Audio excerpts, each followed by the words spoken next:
అద్దంకి మాజీ ఎమ్మెల్యే గరటి గారు మనతో పాటు ఉన్నారు. సార్, ఇదే మీరు చూస్తున్నారు, ఇంత ఘన విజయం, దాదాపు 164 సీట్లతోటి ఎన్డీఏ కూటమి అధికారం చేపడుతుంది. ఇదే మనం చూసుకున్నామంటే ఇదే గేట్ని ఆ రోజు వైఎస్ఆర్సీపీ నాయకులు బద్దలుకొట్టి లోపలికి వెళ్ళటం, ఆ రోజు కార్యకర్తల మీద దాడులు కావచ్చు, మొత్తం మీద ప్రజల్లో ఇంత వ్యతిరేకత వైఎస్ఆర్సీపీ మీద వ్యక్తపరచడం కూడా జరిగింది. ఈ విజయాన్ని ఎలా చూస్తారు మీరు? ప్రజల్ని భయభ్రాంతులు చేశారు. ఎందుకంటే నేను 1977 నుంచి ఎలక్షన్లు చేస్తా ఉన్నాను. నేను అప్పుడు నార్త్ ఇండియాలో ఎమర్జెన్సీ, అప్పుడు సంజయ్ గాంధీ యొక్క అరాచకాలకి వ్యతిరేకంగా ప్రజలు ఏ విధంగా భయభ్రాంతులు అయిపోయి ఎలక్షన్స్ పెట్టిన వెంటనే ఈ మెజార్టీలు అనేది ఎవరు ఊహించిన మెజార్టీలు ఏ విధంగా వచ్చినాయో అదేవిధంగా ఈనాడు ఆంధ్రప్రదేశ్ రాష్ట్ర ప్రజలు భయభ్రాంతులు అయి ఉండి ఎవరికి ఏమి బయటికి చెప్పకుండా వాళ్ళ నిర్ణయం వాళ్ళు తీసుకొని ఈ అరాచకానికి విధ్వంసపాలకు వ్యతిరేకంగా ఓటు చేశారనేది వాస్తవం. ఎందుకంటే ఏ నియోజకవర్గంలో కూడా మనం గ్రౌండ్ లెవెల్లో చూసేంత అనుభవం అప్పుడు కూడా మనం 15,000 మెజార్టీ వస్తుందని ఎక్స్పెక్ట్ చేస్తే 30,000 మెజార్టీ వచ్చింది. కాబట్టి 10 నుంచి 20,000 మెజార్టీ రాష్ట్ర వ్యాప్తంగా ఏ నాయకుడికి ఊహకు అందకుండా ప్రజలు ఓట్లు వేశారంటే ఇది కేవలం భయంతో. ఎలక్షన్ అయిన తర్వాత 15 రోజులు గ్యాప్ ఉందా కానీ ఎవరు కూడా మేము ఓట్లు అటు వేసామని చెప్పలేదు.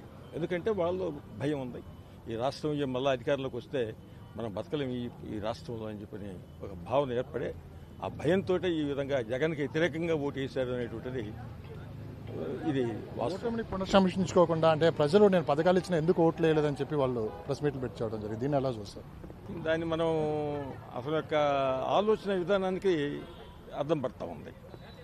ఏమాత్రం ప్రజాస్వామ్యం అని నమ్మకం ఉన్నా దాన్ని ఇంత గుణపాఠం చెప్పిన తర్వాత కూడా దాన్ని ఉంచి పునఃసమీక్ష చేయకుండా, పునరాలోచించుకోకుండా, ఎవరు సలహాలు తీసుకోకుండా ప్రజలే తప్పు చేశారనే భావనలో మాట్లాడటం ఇది చాలా బాధాకరమైన విషయం. ప్రకాశం జిల్లా రాజకీయాలను అంచనా వేయడం కూడా చాలా కష్టం అంటారు, కానీ ఊహించిన ఫలితాలు ఈసారి అయితే మొత్తం క్లీన్ చిప్ చేసింది. సో ప్రకాశం జిల్లాలో కూడా ఇంత మార్పు ప్రజలు కోరుకున్నారంటే దీన్ని ఎలా చూడవచ్చు? అది చెప్పాను కదా, భయం. మన అందరికీ ఎవరు ఊహకు అందకుండా ప్రతి నియోజకవర్గంలో కూడా రాష్ట్రం మొత్తం ప్రతి నియోజకవర్గంలో కూడా 10 నుంచి 20,000 ఓట్లు ఎవరు ఊహకు అందలా. ఇవాళ లోకేష్ బాబు గారు 90,000 మెజార్టీ వచ్చింది, ఆయన కూడా ఊహించలేదు. ఆయన 50 నుంచి 70 దాకా రావచ్చు అనేది ఊహించాడు. అంటే ఒక 20,000 ఓట్లు ఆయన ఊహించినాకనే ఎక్కువ వచ్చింది. అట్లని ప్రతి చోట కూడా ఇది ఒక మా బాపట్ల పార్లమెంటు అది ఎవరు ఊహకు అందలేదు. మేము 70,000 80,000 తోటి గెలుస్తాడు అనుకున్నాం, కూడా దాదాపు 2 లక్షల దాకా గెలిచారు.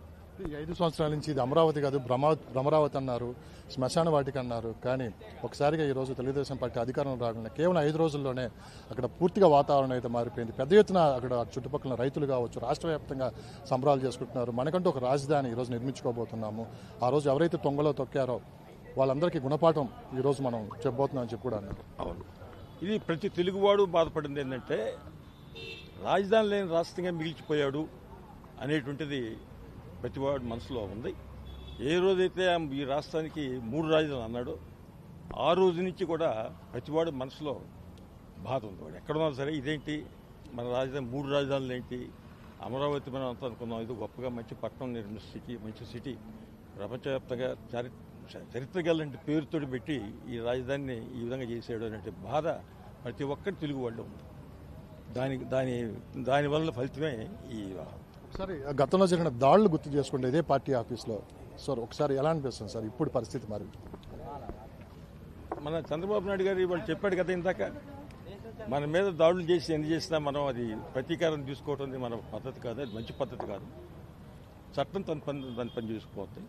మనంతా కూడా ప్రజల మెప్పు పొందడానికి ప్రజా అభివృద్ధి సంక్షేమ కార్యక్రమాలు మనం ఏ విధంగా చేయాలని ఆలోచించాలి, కానీ మనం ప్రతీకార దాడులు మొత్తం చేయొద్దని కూడా ఆయన స్పష్టంగా చెప్పడం జరిగింది. తెలుగుదేశం పార్టీ సంస్కృతి తెలుగుదేశం పార్టీ సంస్కృతి మనం తప్పు చేయకూడదు, మనం తప్పు చేస్తే అది చట్టపరంగా శిక్షించాలి అనేటువంటిది తెలుగుదేశం పార్టీ. ఇంత ఘనవీజ్ ఇచ్చిన ప్రజలకు ఏం చెప్తారు? ప్రజలకి వాళ్ళు ఇంత కోరిక ఉందా అనేది, ఇంత వ్యతిరేకత ఉందా అనేటువంటిది ఎవరికి అర్థం కాలేదు. ప్రజలు గెలిచారు. అద్దం గురించి మీరేం చెప్తారు?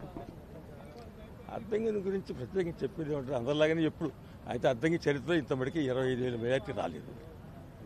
ఫస్ట్ టైం నాకు తెలిసి ఏమో అసలు ఈ ఎలక్షన్స్ హిస్టరీ స్టార్ట్ అయిన తర్వాత 1952 నుంచి ఇప్పటిదాకా అది ఎప్పుడు అద్దంకిలు ఎప్పుడు 5,000 మధ్య బిలో 5 రౌండ్ అబౌట్ 5 ఉంటుంది. అలాంటిది ఈసారి 25,000 వచ్చిందంటే దాన్ని బట్టి అర్థం చేసుకోవచ్చు.